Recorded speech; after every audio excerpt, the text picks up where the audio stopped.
يبدل القول لدي وما أنا بظلام للعبيد. وقال عز وجل: إنما يعمر مساجد الله من آمن بالله واليوم الآخر وأقام الصلاة وآتى الزكاة ولم يخش إلا الله فعسى أولئك أن يكونوا من المهتدين. حضرات، خطبہ مسنونہ کے بعد میں نے سورہ توبہ کی ایک آیت آپ کے روبرو تلاوت کی ہے. اس آیت میں اللہ تبارک و تعالیٰ کا ارشاد ہوا کہ انما یعمر مساجد اللہ، حقیقی معنوں میں اللہ کی مسجدوں کو وہی لوگ آباد رکھتے ہیں من آمن باللہ والیوم الآخر، جو اللہ اور یوم آخرت پہ ایمان رکھتے ہیں، واقام الصلاۃ وآت الزکاۃ، جو نماز قائم کرتے ہیں اور زکوٰۃ دیتے ہیں، ولم یخش الا اللہ، اور جن کے دلوں میں اللہ کے سوا کسی اور کا خوف نہیں ہوتا ہے، فعسى اولئک ان یکونوا من المہتدین، یقین ہے کہ یہی لوگ اللہ کے پاس ہدایت یافتہ کہلاتے ہیں. حضرات، اس آیت کے ترجمے سے آپ نے ملاحظہ کیا کہ اللہ رب العالمین نے اس آیت میں مسجدیں بنانے والے، مسجدیں تعمیر کرنے والے، مسجدیں آباد رکھنے والے اور مسجدوں کی ذمہ داری سنبھالنے والوں کے ایمان کی گواہی دی ہے کہ مومن ہے وہ شخص جس کو مسجد سے دلچسپی ہوتی ہے، مسجد تعمیر کرتا ہے، مسجد بناتا ہے، مسجد آباد رکھتا ہے اور مسجد کی ذمہ داری نبھاتا ہے. حضرات، اس آیت کی روشنی میں مجھے آج کے خطبے میں مساجد کی عظمت کے حوالے سے آپ کے سامنے گفتگو کرنی ہے. مسجدوں کی عظمت کے لیے یہ بات کافی ہے کہ دنیا کی ہر مسجد اللہ رب العالمین کا گھر کہلاتی ہے. عربی زبان میں مسجدوں کو بیوت اللہ کہا جاتا ہے کہ یہ مسجدیں اللہ تبارک و تعالیٰ کے گھر ہیں. قرآن مجید جب ہم پڑھتے ہیں، قرآن مجید نے مسجدیں بنانے کی بھی تعلیم اور تلقین کی ہے اور مسجدوں کو عبادت سے اور ذکر سے آباد رکھنے کی تعلیم دی ہے. چنانچہ اللہ تعالیٰ نے فرمایا: فی بیوت اذن اللہ ان ترفع ویذکر فیہا اسمہ یسبح لہ فیہا بالغدو والآصال رجال لا تلہیہم تجارت ولا بیع عن ذکر اللہ واقام الصلاة وایتاء الزکاة. حضرات، قرآن مجید کہتا ہے کہ روئے زمین پہ جتنی مسجدیں ہیں، ہر مسجد یہ اللہ تبارک و تعالیٰ کی عبادت کا مرکز ہے، یہ توحید کا گھر ہے. چنانچہ سورہ جن میں اللہ تعالیٰ نے فرمایا: وَأَنَّ الْمَسَاجِدَ لِلَّهِ وَأَنَّ الْمَسَاجِدَ لِلَّهِ فَلَا تَدْعُوا مَعَ اللَّهِ أَحَدًا، مسجدیں جتنی ہیں سب کی سب صرف اور صرف اللہ کی ہیں. فَلَا تَدْعُوا مَعَ اللَّهِ أَحَدًا، مسجدوں میں اللہ کے ساتھ کسی اور کو نہ پکارو، مسجدوں کے باہر بھی نہ پکارو. مطلب یہ ہے کہ مسجد مرکز توحید ہے، مسجد توحید کا رمز ہے، مسجد توحید کی علامت ہے. تو لہذا مسجد کا شرکیہ مقامات سے کوئی تعلق اور رشتہ نہیں ہونا چاہیے. مسجد سے توحید کا پیغام جانا چاہیے. مسجد کے ممبر و محراب سے شرک کی تعلیم اور تلقین کبھی نہیں ہونی چاہیے. یہی وجہ ہے کہ پیارے نبی نے عین وفات کے موقع پہ آپ کی زبان مبارک پہ یہ جملے تھے: لعن اللہ الیہود والنصارى اتخذوا قبور انبیائہم مساجد. آپ نے فرمایا کہ اللہ کی لعنت ہو یہودیوں پر، اللہ کی لعنت ہو نصارہ پر، انہوں نے اپنے پیغمبروں کی قبروں پہ مسجدیں بنائیں، انہوں نے اپنے پیغمبروں کی قبروں پہ سجدے کیے. پیارے نبی صلی اللہ علیہ وسلم وفات کے وقت یہ حدیث ارشاد فرما رہے ہیں. راوی حدیث کہتے ہیں موت کے وقت، وفات کے وقت یہ بات ارشاد فرمانے کا مطلب یہ تھا: یحذر ما صنعوا، آپ اپنی امت کو آگاہ کرنا چاہ رہے تھے، متنبہ کرنا چاہ رہے تھے کہ ہوشیار، یہ جرم جو پچھلی امتوں نے کیا، یہ غلطی جو پچھلی امتوں نے کی کہ قبروں کا رشتہ مسجد سے جوڑا، مسجد کا رشتہ قبروں سے جوڑا، یہ غلطی تم نہ کرنا. جہاں مسجد ہو وہاں قبر نہیں آ سکتی اور جہاں قبر ہو وہاں مسجد نہیں بن سکتی. وَأَنَّ الْمَسَاجِدَ لِلَّهِ فَلَا تَدْعُوا مَعَ اللَّهِ أَحَدًا، یہ مرکز توحید ہے، یہ اللہ تبارک و تعالیٰ کی عبادت کی مراکز ہیں سب مسجدیں. اور یہی وجہ ہے پیارے نبی صلی اللہ علیہ وسلم نے ہر مسجد کو اللہ کے نزدیک روئے زمین کا سب سے محبوب علاقہ، روئے زمین کا سب سے محبوب خطہ قرار دیا جب آپ نے فرمایا: احب البقاع الی اللہ مساجدها وابغض البقاع الی اللہ اسواقها، زمین کا سب سے پیارا حصہ اللہ کے نزدیک مسجدیں ہیں اور زمین کا سب سے ناپسندیدہ حصہ اللہ کے نزدیک بازار ہیں۔ مسجدیں اس لیے پیاری ہیں، یہاں اللہ کی عبادت ہوتی ہے، یہاں نمازیں پڑھی جاتی ہیں، یہاں اللہ کا ذکر ہوتا ہے، یہاں قرآن مجید کی تلاوت ہوتی ہے، یہاں صبح و شام اللہ کو یاد کیا جاتا ہے۔ اس لیے روئے زمین کا سب سے محبوب علاقہ، روئے زمین کی سب سے محبوب جگہ اللہ کے نزدیک مسجدیں ہیں۔ اور بازار، یہاں جھوٹ ہوتا ہے، یہاں ظلم ہوتا ہے، یہاں دجل ہوتا ہے، یہاں فریب ہوتا ہے، یہاں دھوکہ ہوتا ہے، یہاں گالیاں ہوتی ہیں، یہاں مرد و زن کا اختلاط ہوتا ہے، صبح و شام کتنے گناہ کے مواقع وہاں ہوتے ہیں۔ اسی لیے پیارے نبی نے فرمایا روئے زمین کا سب سے ناپسندیدہ حصہ اللہ کے نزدیک بازار ہے، جس کا مطلب یہ ہوا کہ جو کاروباری نہیں ہیں انہیں چاہیے کہ خامخواہ بازار میں وقت نہ گزاریں، ضرورت پوری کریں اور واپس گھر آئیں، اور کوشش کریں احب البقاع الی اللہ میں اپنا وقت گزارنے کی۔ مسجدیں جو اللہ کا پسندیدہ مقام ہے، یہاں وقت گزارا جائے۔ حضرات، یہ مساجد، یہ نزول ملائکہ کی جگہ ہے، یہاں لگاتار آسمان سے ملائکہ کا نزول ہوتا ہے، یہاں فرشتوں کا نزول ہوتا ہے۔ مسجدیں نماز کے اوقات میں بھی، نماز کے علاوہ دوسرے اوقات میں بھی ملائکہ سے آباد رہتی ہیں۔ انسان آئے کہ نہ آئے، انسان مسجدوں کو آباد کرے کہ نہ کرے، اللہ کے فرشتے ان مسجدوں کو آباد رکھتے ہیں۔ پیارے نبی نے فرمایا وَمَا اجْتَمَعَ قَوْمٌ فِي بَيْتٍ مِّن بُيُوتِ اللَّهِ يَتْلُونَ كِتَابَ اللَّهِ وَيَتَدَارَسُونَهُ بَيْنَهُمْ إِلَّا نَزَلَتْ عَلَيْهِمُ السَّكِينَةُ وَحَفَّتْهُمُ الْمَلَائِكَةُ وَذَكَرَهُمُ اللَّهُ فِي مَنْ عِندَهُ۔ پیارے نبی فرماتے ہیں کسی مسجد میں لوگ جمع ہوتے ہیں، کسی مسجد میں لوگ اکٹھا ہوتے ہیں اللہ کی کتاب کو پڑھنے پڑھانے کے لیے، اللہ کی تعلیم دینے دلوانے کے لیے جمع ہوتے ہیں، ایسی مجلس پر آسمان سے رحمت کا نزول ہوتا ہے، ایسی مجلس کو فرشتے ڈھانپ لیتے ہیں، اور ایسی مجلس کا تذکرہ رب العالمین اپنے ملائکہ اور فرشتوں کے سامنے کرتا ہے جو اس کے مقرب فرشتے ہیں۔ پتہ چلا کہ مسجدوں میں ملائکہ کا نزول ہوا کرتا ہے، ملائکہ کا وجود ہوا کرتا ہے، یہاں فرشتوں کی ہمیشہ حاضری ہوتی ہے۔ حضرات، یہ مسجدیں، یہ مرکز انوار ہیں، مسجدیں مرکز انوار ہیں۔ یہاں سے روشنی پھیلتی ہے، یہاں سے پورے محلے میں، پورے گاؤں میں، پورے قریے میں، پورے شہر میں، پورے ملک میں یہاں سے نور پھیلتا ہے، یہاں سے توحید کا نور پھیلتا ہے، یہاں سے سچائی کا نور پھیلتا ہے، یہاں سے امانت داری کا نور پھیلتا ہے، یہاں سے دیانت داری کا نور پھیلتا ہے، یہاں سے تقوی کا نور پھیلتا ہے، یہاں سے توکل کا نور پھیلتا ہے، یہاں سے یقین کا نور پھیلتا ہے۔ یہ مرکز انوار ہے۔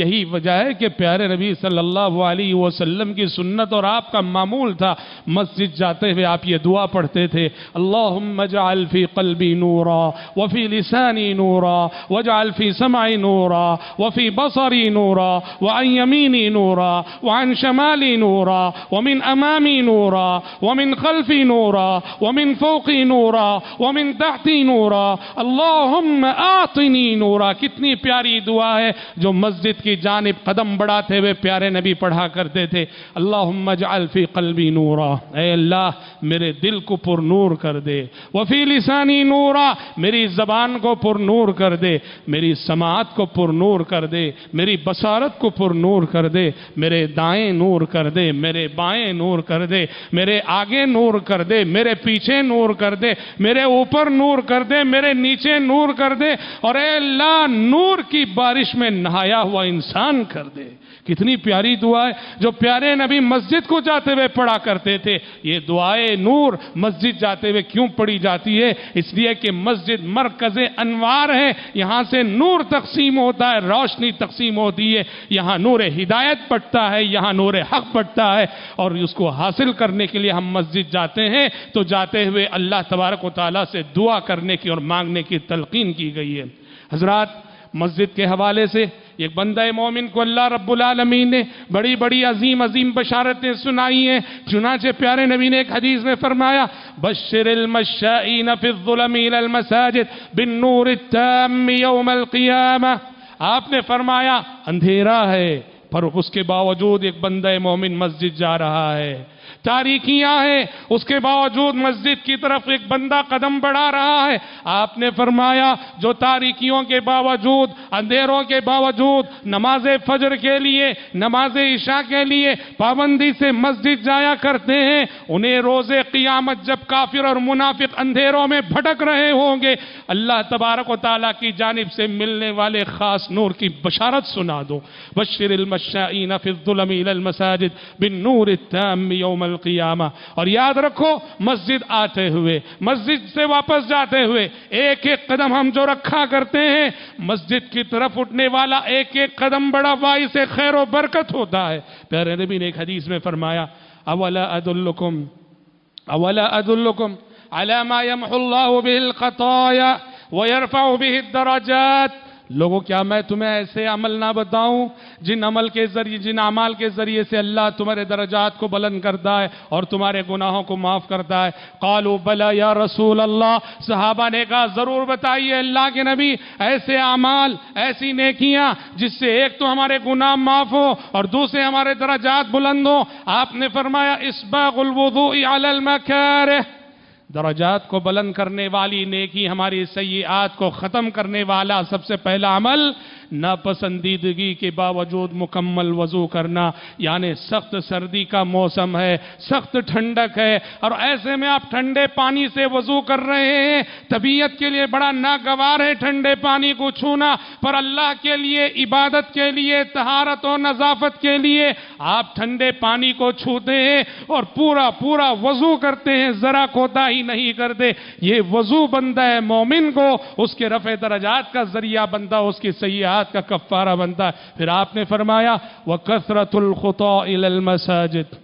کثرت الخطا الی المساجد، مسجدوں کی طرف چل کر، کثرت سے چل کر جانا. مطلب یہ ہے جو جتنے زیادہ دور مسافت سے آئے گا، جو جتنے زیادہ قدم مسجد کی طرف بڑھائے گا، اس کے درجات اسی قدر بلند ہوں گے، اس کی سیئات اسی قدر معاف ہوں گی. پھر آپ نے فرمایا وانتظار الصلاة بعد الصلاة. ایک نماز کے بعد دوسری نماز کا انتظار کرنا، یہ بھی ایسا ہی عمل ہے جو درجات کو بلند کرتا ہے اور سیئات کے کفارے کا سبب بنتا ہے.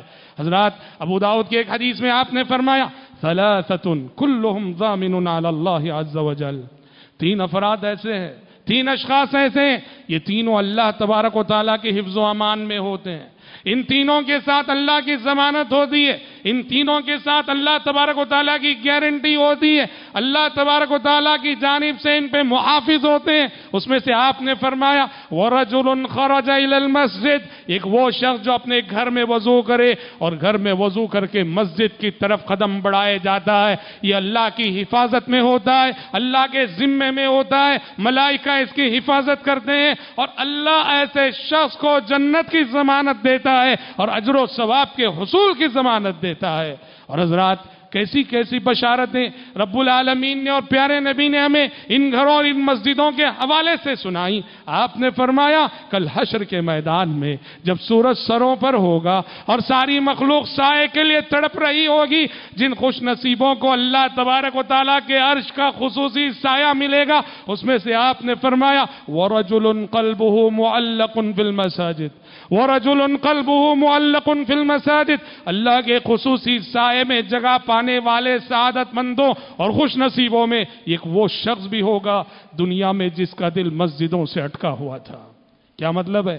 مسجدوں سے اٹکے رہنے کا مطلب یہ ہے کہ اس کو مسجد سے لگاؤ ہے، اس کو مسجد سے دلچسپی تھی، اس کو مسجد سے والہانہ محبت تھی، بار بار مسجد جایا کرتا تھا، مسجد جانے کے بہانے ڈھونڈا کرتا تھا، مسجد کے ہر پروگرام میں حاضری دیا کرتا تھا، مسجد کے ہر کام میں آگے بڑھ کے ہاتھ بٹایا کرتا تھا، مسجد کے ہر کام میں دلچسپی لیا کرتا تھا، مسجد کو پاک صاف رکھا کرتا تھا. خالی وقت ہوتا سیدھے مسجد میں آ کے بیٹھ جاتا تھا، قرآن پڑھنا ہوتا مسجد آ کے پڑھتا تھا، ذکر کرنا ہوتا مسجد. اس کا دل مسجد سے اٹکا ہوا، وہ جہاں بھی رہے مسجد کی طرف اس کا دل کھنچا چلا جاتا ہے. جس کے دل کی یہ قلبی کیفیت ہوتی ہے اللہ کے گھروں سے، اللہ کی مسجدوں سے جس کا یہ رشتہ ہوتا ہے، یہ قلبی تعلق ہوتا ہے، کل ان خوش نصیبوں میں اس کا شمار ہوگا جنہیں اللہ تبارک و تعالیٰ کے عرش کا خصوصی سایہ ملے گا۔ اسی بنا حضرات، پیارے نبی صلی اللہ علیہ وسلم ہر اس بندے کے لیے بشارت سناتے ہیں، خوشخبری سناتے ہیں جو بندہ کہ اس روئے زمین پر اللہ کے گھروں کی تعمیر کرتا ہے۔ آپ نے فرمایا من بنا للہ مسجدا بنا اللہ لہ بیتا فی الجنہ، جو اللہ کا ایک گھر تعمیر کرے گا، اللہ اس کے بدلے جنت میں اس کے لیے گھر تعمیر کرے گا۔ اور ایک حدیث کے الفاظ ہیں من بنا للہ مسجدا ولو کمفحص قطا بنا اللہ لہ بیتا فی الجنہ، جو اللہ کا گھر بنائے، ضروری نہیں کہ لمبا چوڑا اور بہت بڑا اور کشادہ بنائے، کہا پرندے کے گھونسلے کے برابر بھی بنائے۔ پرندے کا گھونسلہ، ہماری ایک اینٹ جو ہوتی ہے، آپ نے فرمایا پرندے کے گھونسلے کے برابر بھی اگر کوئی اللہ کا گھر بناتا ہے، اللہ اس کے لیے جنت میں گھر بناتا ہے۔ اسی لیے یاد رکھیے، اپنے والدین، اپنے جو مرحوم رشتہ دار ہوتے ہیں، ان کی جانب سے صدقہ جاریہ کی سب سے بڑی شکل یہ ہوتی ہے کہ آپ ان کی جانب سے اللہ تبارک و تعالیٰ کے گھروں کو آباد کریں، اور ان کے پیسوں سے یا ان کی جانب سے اولاد صدقہ کرتے ہوئے ان کے لیے اللہ تبارک و تعالیٰ کا گھر بنائے، مسجدیں تعمیر کرے، ان کے اجر و ثواب کے لیے یہ صدقہ جاریہ کی بہت بڑی شکل ہے۔ حضرات، کتاب و سنت میں بہت سارے احکامات اور بہت ساری تعلیمات بھی دی گئی ہیں۔ یہ تو اب تک جو بات میں نے آپ کے سامنے رکھی، یہ فضائل کے حوالے سے ہیں، کچھ احکام بھی ہیں، بہت سارے مسائل بھی ہیں جو مسجد سے متعلق ہیں، اور آج ہم میں سے بہت ساروں سے یہ کوتاہی ہوتی ہے، ان مسائل اور احکام کو نہ جاننے کی وجہ سے مسجدوں کے سلسلے میں ہم سے بے ادبی ہو جاتی ہے۔ یاد رکھو، مسجد کا شمار شعائر اللہ میں ہوتا ہے، یہ مقام محترم مقام ہے از روئے شرع، اور قرآن کہتا ہے جو بھی شعائر اللہ ہیں، جو مقامات محترم ہیں، جو زمانے محترم ہیں، ان کی حرمت کا لحاظ متقی بندے ہی رکھا کرتے ہیں۔ اللہ نے کہا وَمَن يُعَظِّمْ شَعَائِرَ اللَّهِ فَإِنَّهَا مِن تَقْوَى الْقُلُوبِ، جو اللہ تبارک و تعالیٰ کے شاعر کی تعظیم کرے، یہ دلوں کے تقوی کی بات ہوتی ہے۔ مسجد میں ہمارا رہن سہن، مسجد میں ہماری رہائش، اور مسجد میں ہمارا طور طریقہ، اور مسجد میں ہمارا رویہ بتائے گا کہ ہمارے دلوں میں اللہ تبارک و تعالیٰ کا کتنا ڈر ہے اور کتنا نہیں ہے۔ ام المومنین عائشہ صدیقہ رضی اللہ عنہ فرماتی ہیں امر رسول اللہ صلی اللہ علیہ وسلم ببناء المساجد فی الدور وان تنظف وتطیب، فرماتی ہیں پیارے نبی صلی اللہ علیہ وسلم کا حکم ہے کہ ہر محلے میں مسجد بنائی جائے، وَأَن تُنَظَّفَ وَتُطَيَّبْ، مسجدیں بنائی جائیں اور مسجدوں کے خاص طور پہ پاکی صفائی کا لحاظ رکھا جائے، مسجد میں کوئی گندگی نہ ڈالی جائے۔ پیارے نبی فرماتے ہیں عُرِضَتْ عَلَيَّ أَعْمَالُ أُمَّتِي، میری امت کی نیکیاں مجھے دکھائی گئیں، فَرَأَيْتُ فِي مَحَاسِنِ أَعْمَالِهَا، آپ نے فرمایا کہ میری امت کی جو نیکیاں مجھے دکھائی گئیں ان میں سے خاص طور پر یہ نیکی بھی دکھائی گئی، یہ کچرا جو مسجد میں پڑا ہوا ہے اور ایک مسلمان اسے اٹھا کے باہر پھینک دیتا ہے۔ مسجد کو پاک صاف رکھنا، مسجد میں خوشبو کا استعمال کرنا، یہ مسجد کے احترام کا تقاضا ہے۔ اسی لیے قرآن بھی کہتا ہے یا بنی آدم خذوا زینتکم عند کل مسجد، یا بنی آدم خذوا زینتکم عند کل مسجد، اے اولاد آدم، اے بنی آدم، مسجدوں کو آتے ہوئے اسباب زینت اختیار کرو۔ زینت سے مراد کیا ہے؟ مفسرین لکھتے ہیں مسجد کو جاتے ہوئے پاک صاف کپڑے پہن کے جانا چاہیے، خوشبو لگا کے جانا چاہیے، مسجد کو ہرگز اس حال میں نہیں جانا چاہیے ہاں نائٹ ڈریس ہے اور اسی میں آ گئے فجر کی نماز کے لیے، ایسا نہیں ہونا چاہیے۔ کام کے کپڑے ہیں، خون کے دھبے ہیں، اسی طرح آ گئے مسجد میں، ایسا نہیں ہونا چاہیے۔ پاک صاف لباس میں آنا چاہیے، پسینے کی بو آ رہی ہمارے بدن سے، اسی طرح آ گئے مسجد میں، ایسا نہیں آنا چاہیے۔ پیارے نبی نے فرمایا کچی پیاز کھا کے مسجد نہ آؤ، کچا لہسن کھا کے مسجد نہ آؤ، فَإِنَّ الْمَلَائِكَةَ تَتَأَذَّى مِمَّا يَتَأَذَّى مِنْهُ الْإِنسُ، جن جن باتوں سے انسانوں کو تکلیف ہوتی ہے ان باتوں سے اللہ کے فرشتوں کو بھی تکلیف ہوتی ہے۔ ہم مسجد سے باہر رہتے ہیں تو ہمیں اس بات کا لحاظ رکھنا پڑتا ہے کہیں ہم سے کسی انسان کو تکلیف نہ ہو جائے، لیکن جب مسجد کے اندر ہوتے ہیں دو باتوں کا لحاظ رکھنا پڑتا ہے، ہم سے کسی دوسرے انسان کو تکلیف نہ ہو جائے اور ہم سے کہیں اللہ کے فرشتوں کو تکلیف نہ ہو جائے۔ اللہ کے فرشتوں کو تکلیف نہ دو، اور آپ نے فرمایا جن جن باتوں سے ایک دوسرے مسلمان کو تکلیف ہو سکتی ہے ان ساری باتوں سے فرشتوں کو بھی تکلیف ہوتی ہے۔ نماز میں کھڑے ہیں، جماعی آئی اور ہم نے پوری طرح سے منہ کھول دیا، غلط بات ہے۔ آزو بازو جو نمازی کھڑے رہتے ہیں بڑی تکلیف ہوتی ہے، اسی لیے نماز فجر میں حاضری دیتے ہوئے اس بات کا بھی لحاظ رکھنا چاہیے کہ مسجد کو آتے ہوئے مسواک کر کے آئیں، برش کر کے آئیں، کیونکہ سونے کے بعد انسان کے منہ میں عموماً بدبو ہوتی ہے، اس بدبو کے ساتھ مسجد میں ہرگز حاضری نہیں دینی چاہیے، اس سے انسانوں کو بھی اذیت ہوتی ہے اور فرشتوں کو بھی اذیت ہوتی ہے۔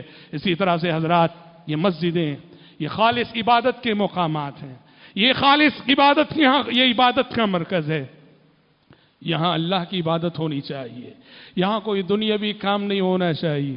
پیارے نبی نے فرمایا اگر کسی کو مسجد میں خرید و فروخت کرتے ہوئے دیکھو، لین دین کرتے ہوئے دیکھو، خرید و فروخت کرتے ہوئے دیکھو، تجارت کرتے ہوئے دیکھو، اللہ اکبر، شریعت نے کبھی بددعا کی تعلیم نہیں دی، کبھی بددعا کی تعلیم نہیں دی۔ شریعت نے کہا تمہارا دشمن بھی کیوں نہ ہو معاف کرو، درگزر کرو، لیکن اگر مسجد کے اندر بیٹھ کر کوئی کاروبار کرتا ہے شریعت کہتی ہے فوراً بددعا دو اس کے حق میں، لا اربح اللہ تجارت تک، تیری اس تجارت میں کوئی برکت نہ ہو، تجھے کوئی فائدہ نہ ہو، گھاٹا ہو جائے تیری تجارت میں۔ کتنا سخت اسلوب ہے، کتنا سخت موقف شریعت نے اپنایا۔ بس تو غیر شعوری طور پر موبائل فون کا زمانہ ہے، ہم سمجھتے ہیں کہ کاروبار کرنے کا مطلب یہ ہم موجود ہیں، ہمارے سامنے گاہک موجود ہیں، بیٹھ کے بات کر، صرف اسی کو کاروبار نہیں کہتے، گاہک کہیں اور ہے، فون پہ ہم بات کر رہے ہیں، مسجد میں بیٹھے ہیں، قیمت طے ہو رہی ہے، مسجد میں بیٹھ کے فون پہ بات ہو رہی ہے، یہ کاروبار ہو رہا ہے مسجد میں، یہ بزنس ہو رہا ہے مسجد میں، منع ہے۔ پیارے نبی نے کہا گمشدہ چیزیں تمہاری گمی ہے کہیں اور اس کا اعلان آ کے مسجد میں کرو۔ کہا کہ اگر کسی کو مسجدوں میں گمشدہ چیز تلاش کرتے ہوئے دیکھو اس کے حق میں بددعا دے دو، لا رد اللہ علیک، اللہ کرے کہ نہ ملے تمہیں یہ چیز۔ کیا مطلب ہے؟ کیوں یہ سب سختی؟ یہ سختی اس لیے یہ مرکز عبادت ہے، یہاں صرف اور صرف عبادت کے لیے آنا چاہیے۔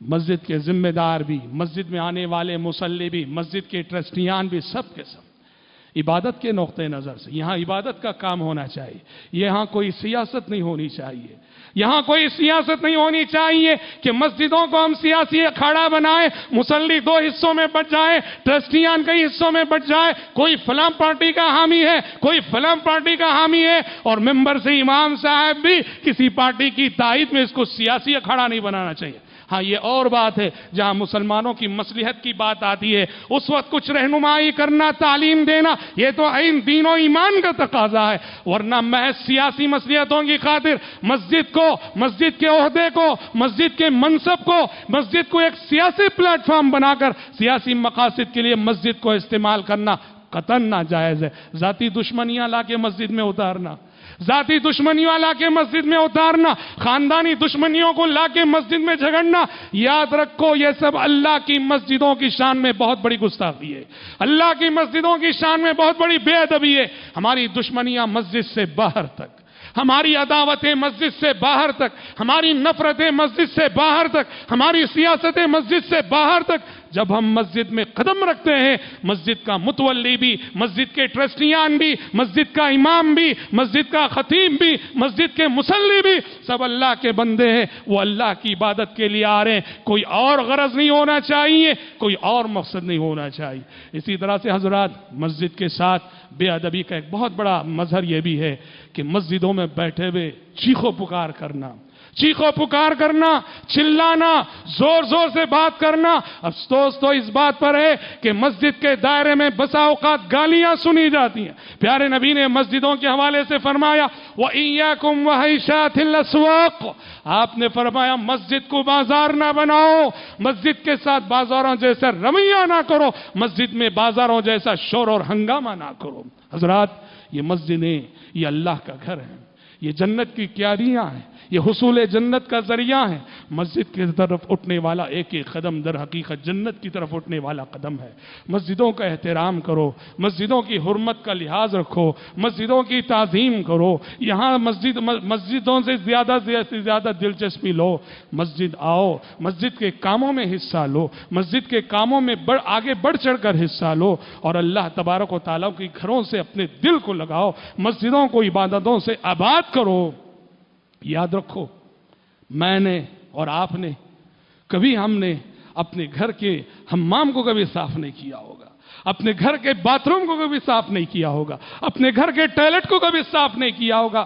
میرے لیے بھی شرف کی بات ہے اور آپ کے لیے بھی شرف کی بات ہے کہ جاؤ اپنے ہاتھ سے مسجد کا باتھ روم صاف کرو، ٹوائلٹ صاف کرو۔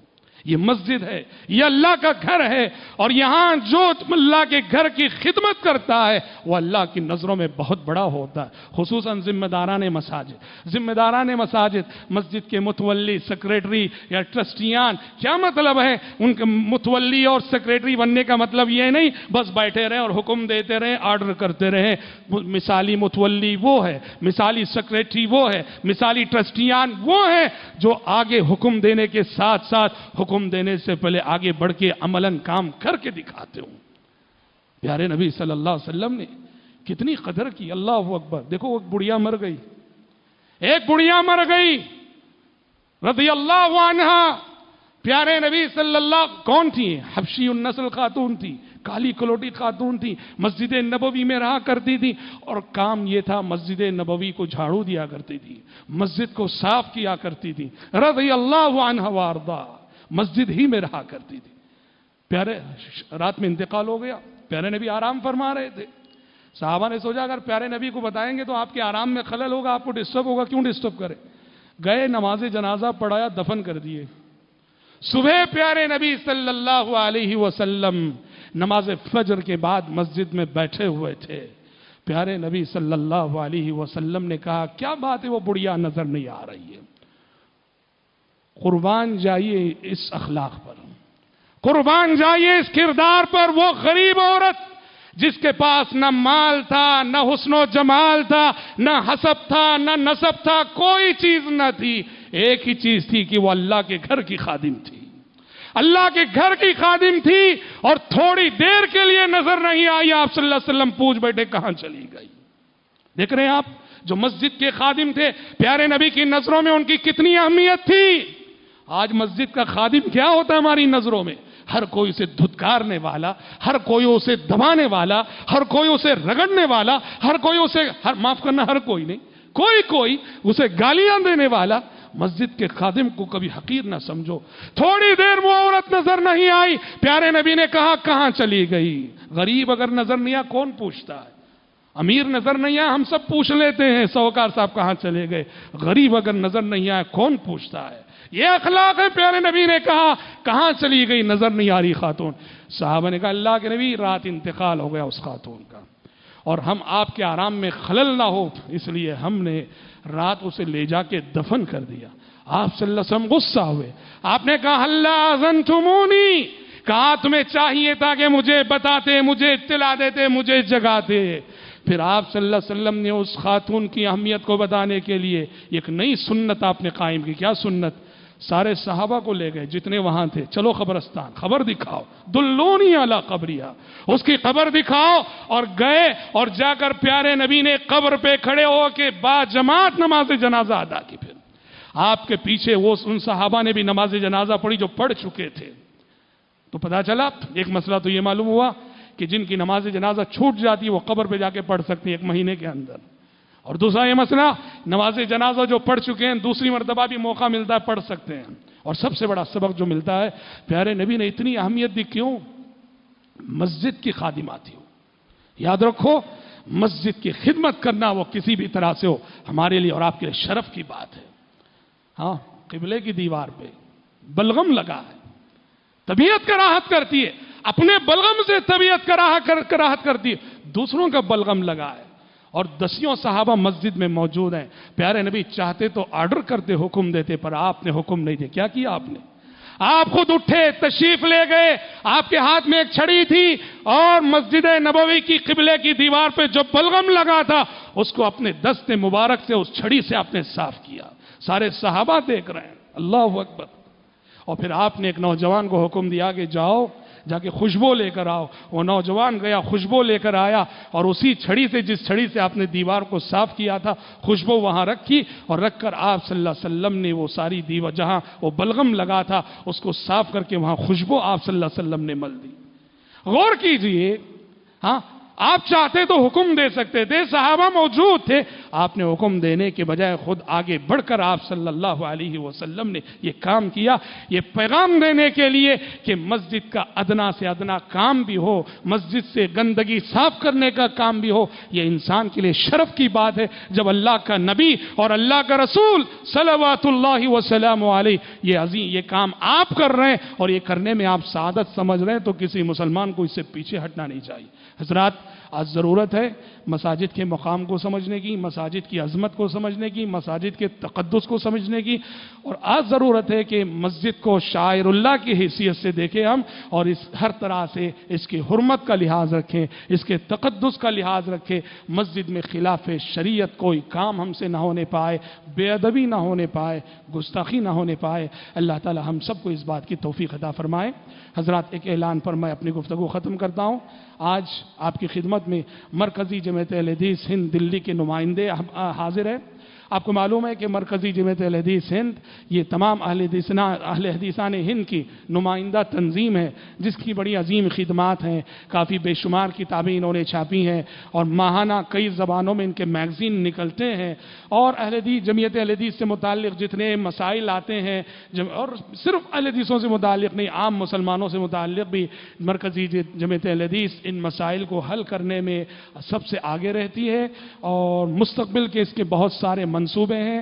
دلی جیسے شہر میں اس کے بڑے بڑے پروجیکٹس ہیں جو کروڑوں روپیوں کے متقاضی ہیں. اس سلسلے میں وہاں کے ذمہ داران تعاون حاصل کرنے کے لیے آپ کی خدمت میں آئیں. گزارش ہے کہ زیادہ سے زیادہ ان کا تعاون کرتے ہوئے جائیں. اللہ تعالیٰ آپ کے صدقات و خیرات کو قبول فرمائے.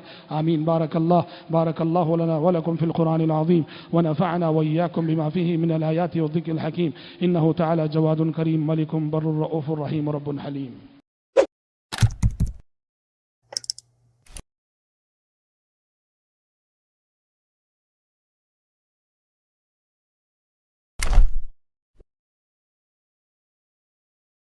ما يبدل القول لدي وما أنا بظلام للعبيد. وقال عز وجل إنما يعمر مساجد الله من آمن بالله واليوم الآخر وأقام الصلاة وآتى الزكاة ولم يخش إلا الله فعسى أولئك أن يكونوا من المهتدين. حضرات, خطبہ مسنونہ کے بعد میں نے سورہ توبہ کی ایک آیت آپ کے روبرو تلاوت کی ہے. اس آیت میں اللہ تبارک و تعالیٰ کا ارشاد ہوا کہ انما یعمر مساجد اللہ, حقیقی معنوں میں اللہ کی مسجدوں کو وہی لوگ آباد رکھتے ہیں من آمن باللہ والیوم الآخر, جو اللہ اور یوم آخرت پہ ایمان رکھتے ہیں, واقام الصلاۃ وآت الزکاۃ, جو نماز قائم کرتے ہیں اور زکوٰۃ دیتے ہیں, ولم یخش الا اللہ, اور جن کے دلوں میں اللہ کے سوا کسی اور کا خوف نہیں ہوتا ہے, فعسى أولئك أن يكونوا من المهتدين, یقین ہے کہ یہی لوگ اللہ کے پاس ہدایت یافتہ کہلاتے ہیں. حضرات, اس آیت کے ترجمے سے آپ نے ملاحظہ کیا کہ اللہ رب العالمین نے اس آیت میں مسجدیں بنانے والے, مسجدیں تعمیر کرنے والے, مسجدیں آباد رکھنے والے اور مسجدوں کی ذمہ داری سنبھالنے والوں کے ایمان کی گواہی دی ہے کہ مومن ہے وہ شخص جس کو مسجد سے دلچسپی ہوتی ہے, مسجد تعمیر کرتا ہے, مسجد بناتا ہے, مسجد آباد رکھتا ہے اور مسجد کی ذمہ داری نبھاتا ہے. حضرات, اس آیت کی روشنی میں مجھے آج کے خطبے میں مساجد کی عظمت کے حوالے سے آپ کے سامنے گفتگو کرنی ہے. مسجدوں کی عظمت کے لیے یہ بات کافی ہے کہ دنیا کی ہر مسجد اللہ رب العالمین کا گھر کہلاتی ہے. عربی زبان میں مسجدوں کو بیوت اللہ کہا جاتا ہے کہ یہ مسجدیں اللہ تبارک و تعالیٰ کے گھر ہیں. قرآن مجید جب ہم پڑھتے ہیں, قرآن مجید نے مسجدیں بنانے کی بھی تعلیم اور تلقین کی ہے اور مسجدوں کو عبادت سے اور ذکر سے آباد رکھنے کی تعلیم بھی دی ہے. چنانچہ اللہ تعالیٰ نے فرمایا في بيوت أذن الله أن ترفع ويذكر فيها اسمه يسبح له فيها بالغدو والآصال رجال لا تلهيهم تجارة ولا بيع عن ذكر الله وإقام الصلاة وإيتاء الزكاة. حضرات، قرآن مجید کہتا ہے کہ روئے زمین پہ جتنی مسجدیں ہیں، ہر مسجد یہ اللہ تبارک و تعالیٰ کی عبادت کا مرکز ہے، یہ توحید کا گھر ہے. چنانچہ سورہ جن میں اللہ تعالیٰ نے فرمایا وَأَنَّ الْمَسَاجِدَ لِلَّهِ وَأَنَّ الْمَسَاجِدَ لِلَّهِ فَلَا تَدْعُوا مَعَ اللَّهِ أَحَدًا. مسجدیں جتنی ہیں سب کی سب صرف اور صرف اللہ کی ہیں. فَلَا تَدْعُوا مَعَ اللَّهِ أَحَدًا. مسجدوں میں اللہ کے ساتھ کسی اور کو نہ پکارو، مسجدوں کے باہر بھی نہ پکارو. مطلب یہ ہے کہ مسجد مرکز توحید ہے، مسجد توحید کا رمز ہے، مسجد توحید کی علامت ہے. تو لہذا مسجد کا شرکیہ مقامات سے کوئی تعلق اور رشتہ نہیں ہونا چاہیے. مسجد سے توحید کا پیغام جانا چاہیے. مسجد کے ممبر و محراب سے شرک کی تعلیم اور تلقین کبھی نہیں ہونی چاہیے. یہی وجہ ہے کہ پیارے نبی نے عین وفات کے موقع پہ آپ کی زبان مبارک پہ یہ جملے تھے لعن اللہ الیہود والنصارى اتخذوا قبور انبیائهم مساجد. آپ نے فرمایا کہ اللہ کی لعنت ہو یہودیوں پر، اللہ کی لعنت ہو نصارہ پر. انہوں نے اپنے پیغمبروں کی قبروں پہ مسجدیں بنائیں، انہوں نے اپنے پیغمبروں کی قبروں پہ سجدے کیے. پیارے نبی صلی اللہ علیہ وسلم وفات کے وقت یہ حدیث ارشاد فرما رہے ہیں. راوی حدیث کہتے ہیں موت کے وقت، وفات کے وقت یہ بات ارشاد فرمانے کا مطلب یہ تھا یحذر ما صنعوا. آپ اپنی امت کو آگاہ کرنا چاہ رہے تھے، متنبہ کرنا چاہ رہے تھے کہ ہوشیار، یہ جرم جو پچھلی امتوں نے کیا، یہ غلطی جو پچھلی امتوں نے کی کہ قبروں کا رشتہ مسجد سے جوڑا، مسجد کا رشتہ قبروں سے جوڑا، یہ غلطی تم نہ کرنا. جہاں مسجد ہو وہاں قبر نہیں آ سکتی، اور جہاں قبر ہو وہاں مسجد نہیں بن سکتی. وَأَنَّ الْمَسَاجِدَ لِلَّهِ فَلَا تَدْعُوا مَعَ اللَّهِ أَحَدًا. یہ مرکز توحید ہے، یہ اللہ تبارک و تعالیٰ کی عبادت کی مراکزیں ہیں سب مسجدیں. اور یہی وجہ ہے پیارے نبی صلی اللہ علیہ وسلم نے ہر مسجد کو اللہ کے نزدیک روئے زمین کا سب سے محبوب علاقہ، روئے زمین کا سب سے محبوب خطہ قرار دیا. جب آپ نے فرمایا احب البقاع الی اللہ مساجدها وابغض البقاع الی اللہ اسواقها. زمین کا سب سے پیارا حصہ اللہ کے نزدیک مسجدیں ہیں، اور زمین کا سب سے ناپسندیدہ حصہ اللہ کے نزدیک بازار ہیں. مسجدیں اس لیے پیاری ہیں، یہاں اللہ کی عبادت ہوتی ہے، یہاں نمازیں پڑھی جاتی ہیں، یہاں اللہ کا ذکر ہوتا ہے، یہاں قرآن مجید کی تلاوت ہوتی ہے، یہاں صبح و شام اللہ کو یاد کیا جاتا ہے.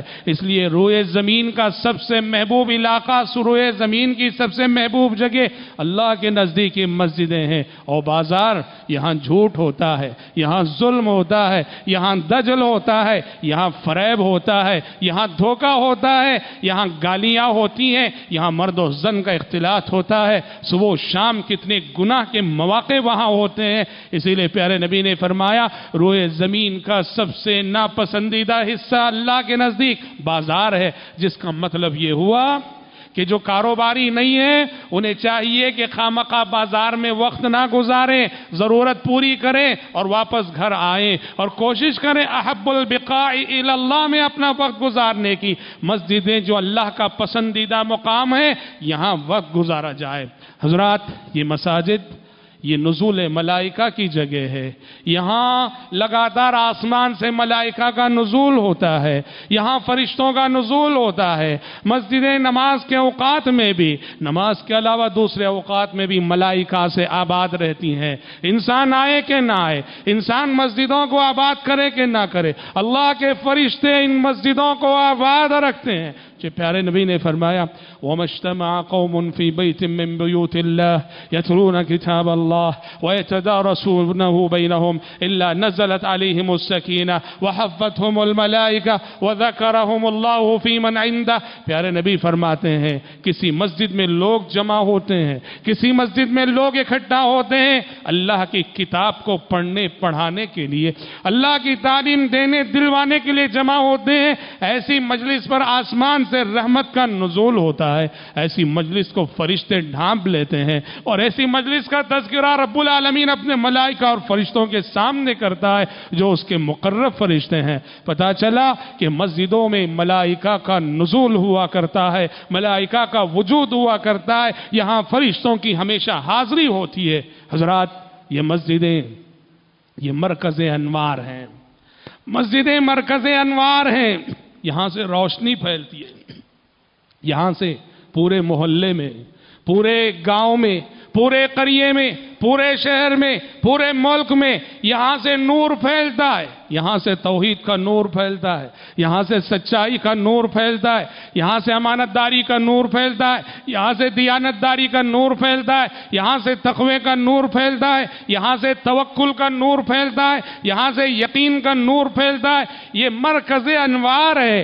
یہی وجہ ہے کہ پیارے نبی صلی اللہ علیہ وسلم کی سنت اور آپ کا معمول تھا، مسجد جاتے ہوئے آپ یہ دعا پڑھتے تھے، اللہم اجعل فی قلبی نورا وفی لسانی نورا واجعل فی سمعی نورا وفی بصری نورا وعن یمینی نورا وعن شمالی نورا ومن امامی نورا ومن خلفی نورا ومن فوقی نورا ومن تحتی نورا اللہم آتنی نورا۔ کتنی پیاری دعا ہے جو مسجد کی جانب قدم بڑھاتے ہوئے پیارے نبی پڑھا کرتے تھے، اللہم اجعل فی قلبی نورا، اے اللہ میرے دل کو پر نور کر دے، وفی لسانی نورا، میری زبان کو پر نور کر دے، میری سماعت کو پر نور کر دے، میری بصارت کو پر نور کر دے، میرے دائیں نور کر دے، میرے بائیں نور کر دے، میرے آگے نور کر دے، میرے پیچھے نور کر دے، میرے اوپر نور کر دے، میرے نیچے نور کر دے، اور اے اللہ نور کی بارش میں نہایا ہوا انسان کر دے۔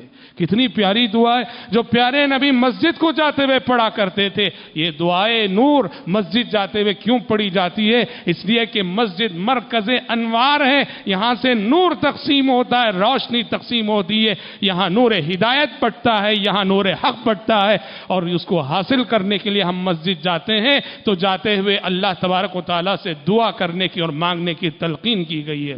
حضرات، مسجد کے حوالے سے ایک بندہ مومن کو اللہ رب العالمین نے بڑی بڑی عظیم عظیم بشارتیں سنائی ہیں۔ چنانچہ پیارے نبی نے ایک حدیث میں فرمایا، بشر المشائین فی الظلم الی المساجد بالنور التام یوم القیامہ۔ آپ نے فرمایا اندھیرا ہے پر اس کے باوجود ایک بندہ مومن مسجد جا رہا ہے، تاریکیاں ہیں اس کے باوجود مسجد کی طرف ایک بندہ قدم بڑھا رہا ہے۔